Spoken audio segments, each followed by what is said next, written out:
You can rest assured of your child's excellent performance when you register your child with Janan Schools, Bombo Kalule Campus, and Kabalagala. Due to their firm educational background, we have the best facilities in both arts and sciences, fully updated to the latest sector standards, right from Senior 1 to Senior 6, in an environment that offers a chance to apply practical skills in all fields. That include a computer lab, introducing our students to the tech world, a well-organized science laboratory, a fully stocked library with all the essential books a student may need, a model farm to equip students with all the basic knowledge in agriculture, plus extra vocational skills. We promote co-curricular activities in sports like badminton, table tennis, basketball, volleyball, chess, and many more other activities. Register your child today at both campuses in Bombo Kalule and Kabalagala campus. For more information, contact us on the numbers below.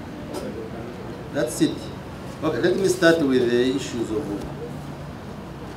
tea. Yes, what you are asking, Mr. Tamale.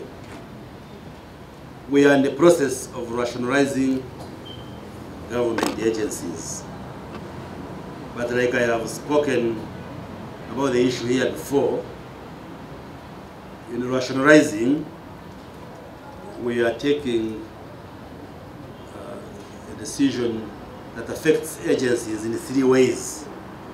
There are agencies which we are taking back into their mother ministries. There are agencies which we are merging, say 2 or 3 agencies. We realize their functions and responsibilities are related, so we merge them. Then there are agencies which will remain the way they have been. But in all this, their functions will not be lost.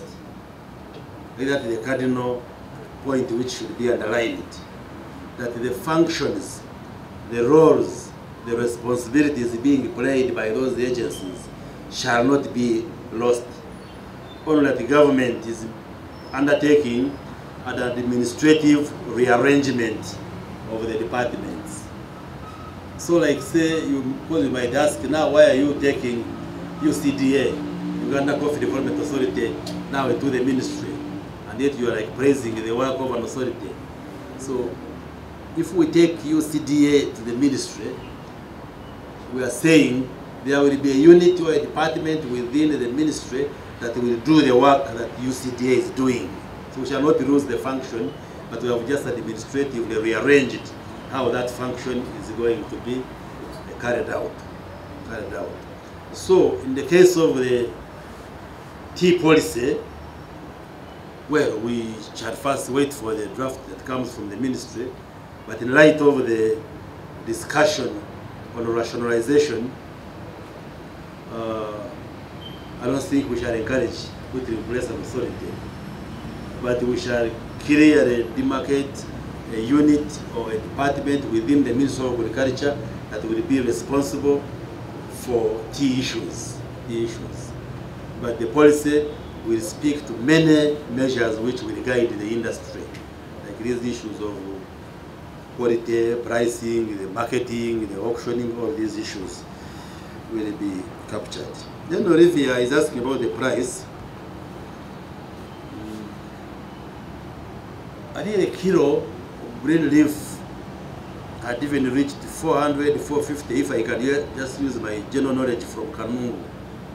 450 a kilo, but has dropped to 150 per 100 to even 0 where the factories don't receive the tea. I have communities in Kanungu which have just abandoned the tea gardens.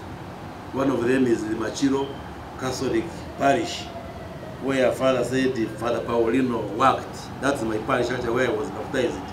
They have close to 10,000 acres of tea. They have just abandoned now because the cost of maintaining the garden and packing the tea is much higher than what you fetch currently. So the price is real. So it has fallen from 400 to 450 to 150, 100, or even in some instances, factories are not receiving the tea. So it is real, and we are determined as the government to do everything possible to make sure that crisis is halted, and then we put a smile on the faces of farmers and also support the factories to function and revive the whole tea industry.